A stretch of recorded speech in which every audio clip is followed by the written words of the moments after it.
Can you speak about the shoot of this film? And I'm not going to ask you to confirm or deny any of the Yeah. urban myths about the movie, but just from your experience, what was that like? Especially as you mentioned, it was your first big movie. You were taking it very serious, but Well, around you, we your had everything. surroundings. We literally had everything in the movie. We had Raul Julia, which was a legendary stage, cinema, theater legend. We had Kylie Minogue, a world-level pop star. We had a out of control movie star like Jean-Claude, which was at the height of his career and could not be controlled, and was now clearly is in open. So we're not talking about something that's not known. Was on drugs. I mean, he was like literally he did the whole movie high. So it was a very challenging thing for the producers to keep everything in line. And then we're also in foreign countries with different laws, and we had to, going from Thailand to Australia, one of the street fighters got stopped in the airport because he was coming in with a suitcase worth of drugs. It was just crazy stories all the way through, in the production. And not to mention the challenges. I mean, the day we shot the scene where I'm in the cage and I have to dive out, Entertainment Tonight was there. And we only had 2 versions of that cage that was built to collapse.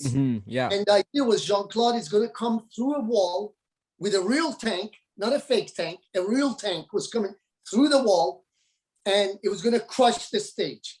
And that was the day they realized they could not double me. And that was the birth of Jay Tavare becoming like Jackie Chan. And ever since that day, I've done all my stunts in my movies. Again, not something I chose to, but because it was such a ridiculous physical shape. I was like down to 2 or 3% body fat. And there was not a single stuntman who looked like me naked. So they couldn't get someone, and Vega had no top on. So it's like you couldn't get Joey to play me because he didn't look like Jay, So they said, hey, he's got to do his own stunts.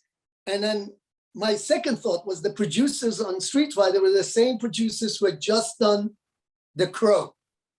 And they managed on Crow, they managed to kill Brandon Lee. And Brandon Lee was a friend of mine. So my thoughts in the back of my head was, okay, Brandon died on The Crow. And those thoughts were at the back of my mind. But we did have an amazing team around us, so I was confident. We had Benny the Jet, we had Charlie Pacerni as our stunt coordinator and second unit director, who comes from a legendary family of Italian stuntmen, tough as nails, and I remember, anyway, when they decided I was going to do my own stunt, and it was a collapsible stage, and I'm in there, the tank is going to come through to crush that stage.